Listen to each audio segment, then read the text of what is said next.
It's good to be with you. We will continue our series now looking at the heart of Christ towards us as he is now exalted in heaven and seated at the right hand of the Father. We've been looking together to some degree at Thomas Goodwin's book, The Heart of Christ Towards Sinners here on earth. And this morning I want to bring you to what I think is one of my favorite passages that Goodwin speaks of. And it comes from the book of Hebrews chapter 4. So let's look there and hear the word of the Lord. Hebrews 4:14 through 16. Since then we have a great high priest who has passed through the heavens, Jesus, the Son of God. Let us hold fast our confession. For we do not have a high priest who is unable to sympathize with our weaknesses, but one who in every way or in every respect has been tempted as we are, yet without sin. Let us then with confidence draw near to the throne of grace, that we may receive mercy and find grace in time of need. I was recently trying to rearrange some things on my bookshelves, which you can see some of them behind me. And came across this book again. It's by C.S. Lewis called Reflections on the Psalms, and it's good in many respects. I like some of the things Lewis has to say here about the Psalms. There's some other things where I think he misses the boat, and that's okay. What I really appreciate about the book is how he opens it, the introduction, where he essentially says, look, I'm no scholar on the Psalms. I don't know all the issues. I don't even know what some of the questions that need to be asked about the particular Psalms are. I'm not familiar with them. He says, I'm no scholar in the Psalms.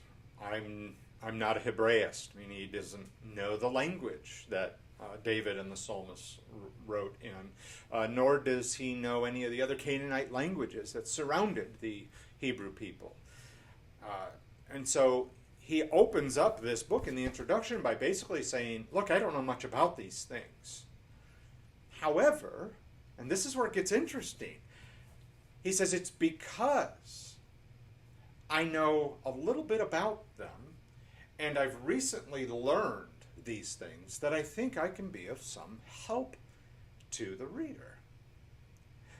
Well, here's an example. So take this guy for instance, Mitchell DeHood, critical scholar on the Psalms. Wouldn't recommend these commentaries. I have them because I need to have them. I need to know what people who don't trust the Bible say about the Bible, and this guy does not trust the Bible. But if you try to read through his commentary on the Psalms, what you will find is that for most of us that are just average men and women, this book is not going to be helpful because he deals in excruciating detail on issues of like Hebrew language and what surrounding Canaanite languages were like, and some of the nuances that may or may not have anything to do with what David was trying to say when he wrote the Psalms. And so there's to some degree where the questions where a guy like this are asking, a guy that he is, the things he's thinking about, the things that he's trying to figure out, well, these aren't the things that you and I are dealing with. You and I aren't trying to figure out how a Hebrew consonant might be used in different ways and how the Akkadian language might influence that. I mean, those are questions that we're not even thought to ask, and that's kind of what he spends his time dealing with. Whereas C.S. Lewis, on the other hand, says, look, I don't even know those things. I don't even know those issues. I don't know Hebrew, but here's what I do know. The Psalms talk about things like judgment. Why does it do that? What does it mean to the Hebrew to speak of judgment? The Psalms repeatedly have the Lord saying, praise me, praise me. What kind of God demands praise? Like, those are issues this guy doesn't deal with. I mean, he may have years ago, but he doesn't deal with them anymore. And so if you and I were to come to this guy and say something like, why does God demand that we praise him? He'd say, why is that an issue for you? Because this guy dealt with it decades ago. Whereas C.S. Lewis, on the other hand, is saying, look, I just dealt with it, and I know your questions. I can sympathize with some of your frustrations, some of your confusion, and so therefore, I think this book can be of help to you. I don't have all the answers, but I have some, and it's probably the ones you're asking. It's quite brilliant, isn't it? You know, it's the same way that when I'm having problems with my computer and I take it to the Apple guys who are, unfortunately, it's called the Genius Bar. These are the guys that are supposed to be geniuses with computers. And I say, look, I can't get this thing to work. And they start asking me questions and with their lingo and with the kind of procedures they use. And I really don't even know how to answer them. I said, I'm not even sure what you're asking. And so sometimes I want to turn to the guy that's standing in line with me and say, look, this is the problem I'm having. Do you understand me? And then every once in a while, someone will say, yeah, I do understand it. I'm having the same problem. I don't know what the Genius Bar guys are even talking about, but I think I can help you. You see, so what do we need as we are making our way home to Jesus, as we are pilgriming our way home, is that we want someone who can not only help us, but also who understands us, who gets us, who understands the power of temptation, who understands the allure of sin, someone who understands how difficult it is at times to trust God, to have simply the bare commandment, trust me, and yet to have the things in our world look like, well, that doesn't make any sense. And so we want someone who can help us, but whose disposition is such that, they don't scoff when we have questions. They don't rebuke us when our faith is hanging by a thread, or when we hear the command to forgive others. We want to be able to say to somebody, look, I know what God has said, but do you understand how hard it is for me even to go down that road right now of trying to forgive or trying to turn away from whatever sin it is we're running to? Is there someone who can combine both mastery and ability to help, but also sympathy? And you see, the book of Hebrews is saying there's one. There's only one.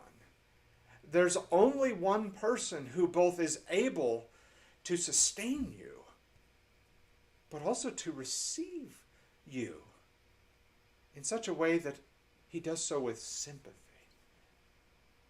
There's someone who can do for you what no counselor, no pastor, no spouse can do. And that is to sustain you even as he sympathizes with you. And that person, of course, is the Lord Jesus Christ. Let's look at how our author tells us that he is able to sympathize with us. Let's look again at that text. Verse 15 tells us why Jesus is able to sympathize with us. And it might be for a reason that surprises you. Let's look at verse 15. For we do not have a high priest who is unable to sympathize with our weaknesses, but one who in every respect has been tempted as we are. Now there is where, this makes sense so far, right? Jesus is able to sympathize with us because he was a true human, and he was, as the author of Hebrews regularly points out to us, he experienced much of the same that we did. He was tempted in many of the same ways that we have been tempted. Some of the external circumstances may be different. For example, he's maybe never tempted to look at pornography on the internet, but was he tempted to lust? Of course he was. That's one of the primary things that men deal with. He's constantly surrounded by prostitutes. He lived a normal human life of temptation. Was he tempted to lust after the prostitutes? Of course he was. Otherwise, the author of our text here is wrong. Of course he was tempted to lust. And so far we understand his solidarity with us, right? He's tempted in every way, but then the author says something that might undo it a little bit for us. It seems a little counterintuitive, because then it says that though he was tempted in every way that we are, yet without sin. And sort of this silly idea exists in our head that that I want to deconstruct for you here is that because Jesus never sinned, because he never gave in, that he doesn't really understand the appeal. That he doesn't understand the appeal of sin. He doesn't understand the allure of temptation. He doesn't understand kind of the gratification, the immediate gratification that sin often offers. That because he never gave in to any of these things, he can't possibly understand what we're going through. And yet, the logic of what the author here is saying is that he is able to sympathize with you because he was not only tempted, but he never gave in. So what's he saying there? Well, let me take you back to a ride I took with an alfalfa farmer in Minco, Oklahoma, which is the first place where I was a pastor. And he was driving me around, showing me some of his alfalfa fields. And right out in the middle of one of the fields was a lone southern oak tree. And I asked him about it. I said, well, that's interesting that there's a tree out in the middle of that field and you have to plow around it and no doubt lose crop because it's there and so on and so forth. And he says, oh yeah, that's the miracle tree. And of course that piqued my interest. What in the world is the miracle tree? And he says, well, you see, this field at one time was a forest. It was filled with all kinds of trees. And then there came a tornado in 1999 that swept through the area that had 300 mile an hour sustained winds for nearly an hour and basically stripped the forest bare. In the surrounding areas, they found a rail car that had been picked up and thrown 3/4 of a mile. I mean, imagine that. A railroad car, 3/4 of a mile, picked up and tossed. And then he said things like, we found pickup trucks 400 yards from the driveways in which they were parked. So it was a catastrophic microburst that went through, or tornado rather, that went through the area. And he says, and yet this tree made it through it. We don't know why. We don't know how. I mean, maybe some sort of arborist could tell us something about the root structure or something. But the people in the community called it the miracle tree because it endured over 38 minutes of sustained winds at around 300 miles an hour. So what's the point in all that? The point in all of that is, what tree understood the full force of the winds? Was it the one that after 5 or 10 minutes was uprooted and tossed into a river, or is it the one that endured all the way through the end? Which one knows the full weight of the storm? It's the one that endured to the end. Think of it this way. Maybe those of you who have had interactions with someone who struggles with alcoholism. Imagine you've got two people who struggle with alcohol, and one of them says, I just need to make it through one day. And then after one day, they say, I want to make it through a second day. And then they say, well, I need to make it through the weekend. And then finally, the temptation is so great, circumstances arise, and they give in. They give in to the temptation. It was strong, it was powerful. Now imagine another alcoholic in a similar situation. They too want to get through one day. And then after one day is made through it, then they want to get through a second day. After the second day, they want to get through the weekend.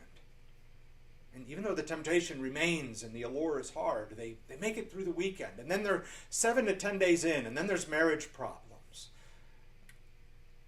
And then there's problems at work. And now the temptation to drink is great again, something to just take the edge off of the pain of this world. So 7 to 10 days is hard for that person, but they push through. And now it's not 7 or 10 days, now they're a month in. They still have marriage problems. There's problems at work, and now their best friend from high school has just died. And now you feel that temptation, that the alcohol, it screams to them, look, you still have marriage problems, you still have problems at work, you lost your best friend. And there's that temptation, and that person pushes through all of that. Now let me ask you, which of those two people, the one who gives in after 1 or 2 days, or the one who goes a month, even in the midst of marriage problems, even in the midst of problems at work and the loss of a close relationship and fights the temptation? It's the second one, right? Because the first person who took that drink, the power of temptation went away the moment the drink hit their lips. But for the second person, the power of the temptation got stronger and stronger and stronger as the days went on. Again, think of that miracle tree. Think of that lone tree that stood in the middle of what was once a forest, and it's now surrounded by snapped trees, uprooted trees all around it. Who is Jesus Christ? Jesus Christ is that lone tree who endured to the end. You see? It's because he was tempted. He went through the same storm that you are going through. He went through the same temptations, the same allure of the world. They all came upon him. And yet because he never gave in, he understands the strength of the storm better than any. Do you see what the author of Hebrews is saying here? His sinlessness does not make him aloof or render him unable to understand you, but it's the opposite. He understands temptation better than you. He understands the power better than you. And therefore, he is able to sympathize with you. My friend, you may have an issue in your world. You may have something going on in your life or something that happened long ago that you simply can't share with anyone for fear of being judged, for fear of being pushed off, for fear of being rejected.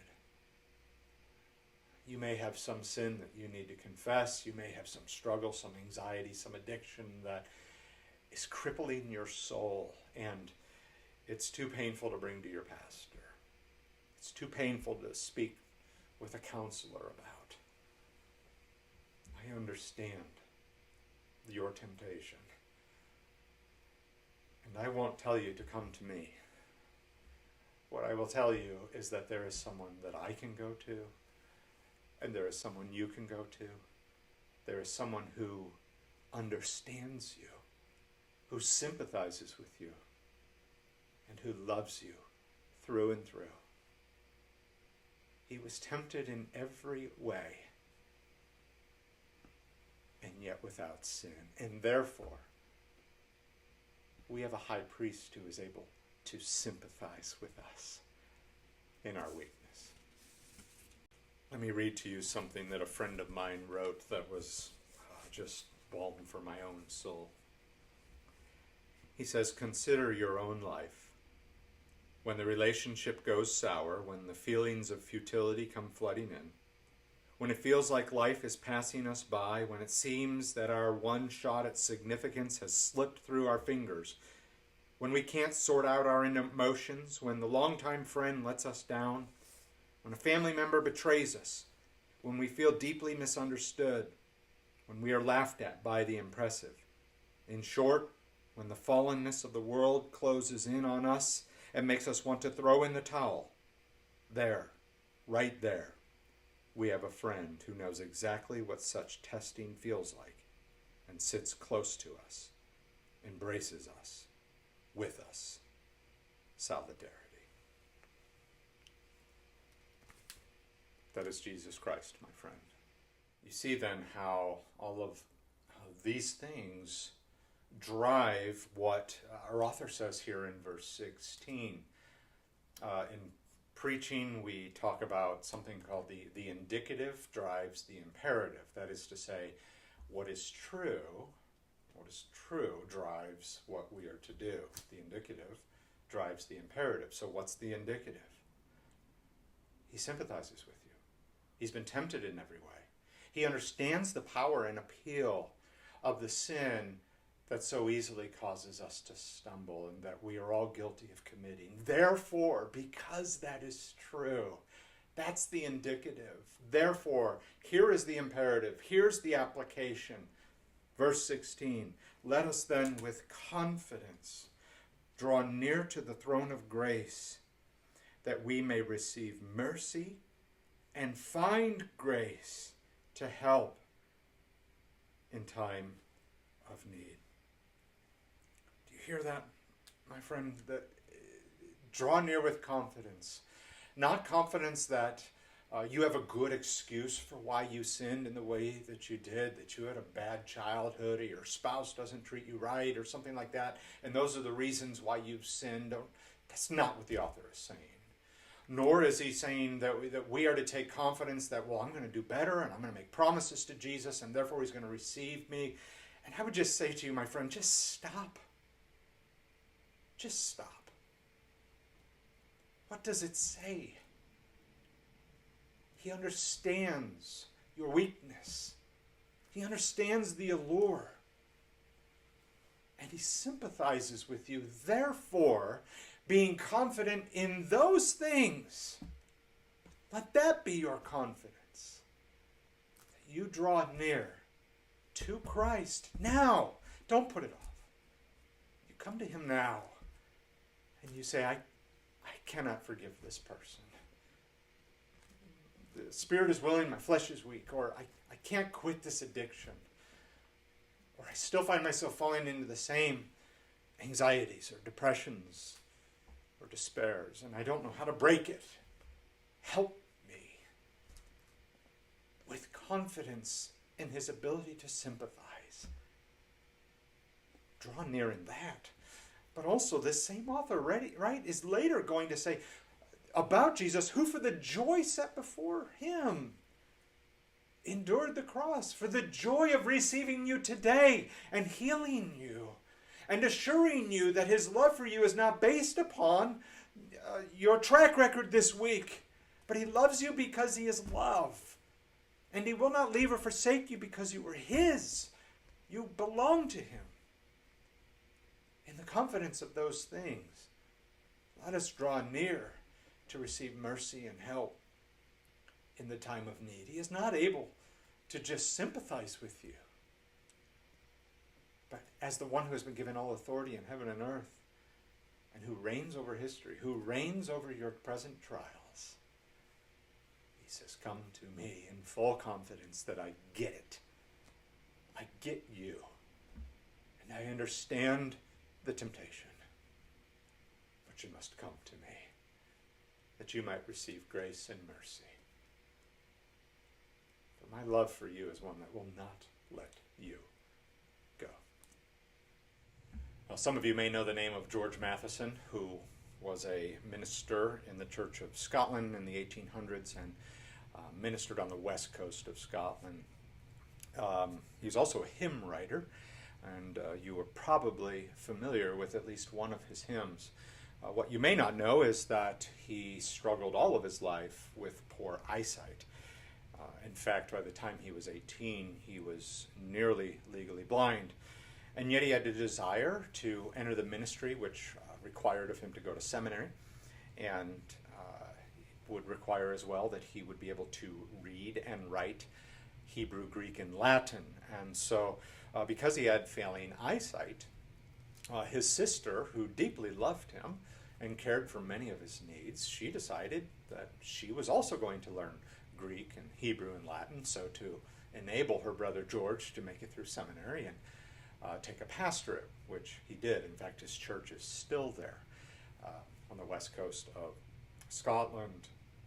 As time went by, George, sometime in his 20s, met a young lady to whom he became engaged to marry.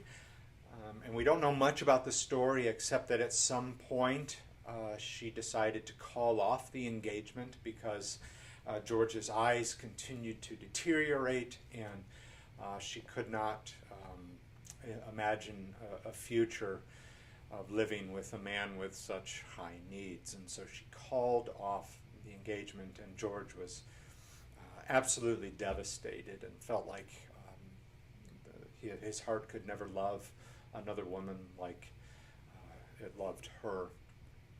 As he continued to age and continued to minister, His sister eventually brought her into him into her home, where she would take care of daily needs and so on and so forth. And as George continued to minister, something else happened, and that was that his sister then met a man.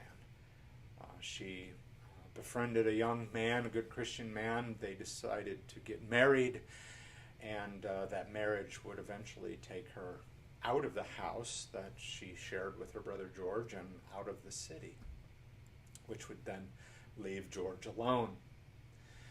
And so what happened on the night of his sister's wedding is that after George attended the wedding, he fully supported the marriage. He didn't shame his sister at all for falling in love and moving away. But when the reality of George's future hit him, hit his soul, it crushed him. And he went back to the now empty house where he would now live as a nearly blind bachelor for the rest of his days. He went to his desk and he started to write down these words. I'm sure you know them. Weeping uncontrollably and in severe anguish, this is what he wrote. O love that will not let me go, I rest my weary soul in thee. I give thee back the life I owe, that in thine ocean depths its flow may richer, fuller be. O joy that seekest me through pain, I cannot close my heart to thee. I trace the rainbow through the rain, and feel the promise is not vain, that morn shall tearless be. I feel the promise is not in vain, that the morn will tearless be. It was a love that George said would not let him go. It was a love that sympathized with him. It was a love that sustained him as a broken-hearted bachelor who now sees the face of the God who is love. Do you know that love today? Do you know the love that says, come to me, you who are weary? I will give you rest. For the joy of your salvation that was set before me, I endured the cross. And because I was tempted in every way, I am not only able to sympathize with you, but because I now am seated at the right hand of my Father, with all power and authority in heaven, I am able to sustain you. My friend, with confidence, draw near to the throne of grace to receive the help and grace that only Jesus Christ gives. Amen.